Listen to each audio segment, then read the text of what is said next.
had just finished a traffic stop adjacent to the complex that we're at now, and out of the corner of my eye, I could actually see that that Jermaine was actually looking at me, and he was intrigued by what was going on.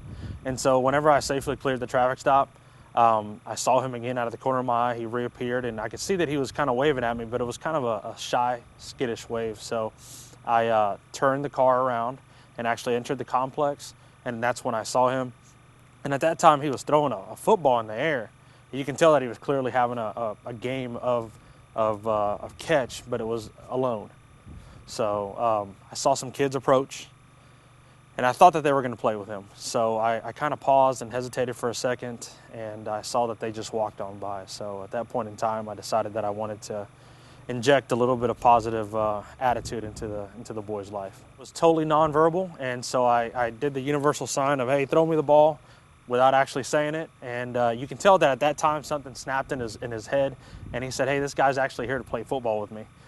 Well, I'm a father of a 5-year-old, so I think any parent kind of puts that kid in place of their own son or daughter, and I think that I did that at that time. And so I would love that if somebody saw my son playing by himself, that an officer or a teacher or anybody else would stop and take the time out to play with them.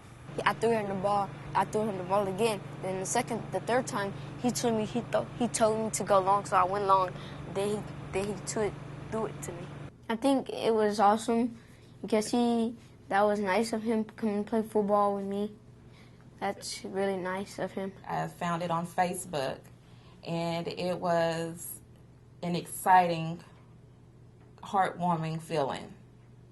It was. Because you don't see that much that in the community a whole lot, you know. And so to see the police officer taking those 2 minutes out of his schedule to play catch with my son, I mean, that was awesome.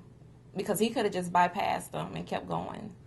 It's important to connect with everybody, but the youth, obviously they're very impressionable. And I think that the police needs to get out there and simply just tell the young crowd that, you know what, we love them, and that that they matter to us.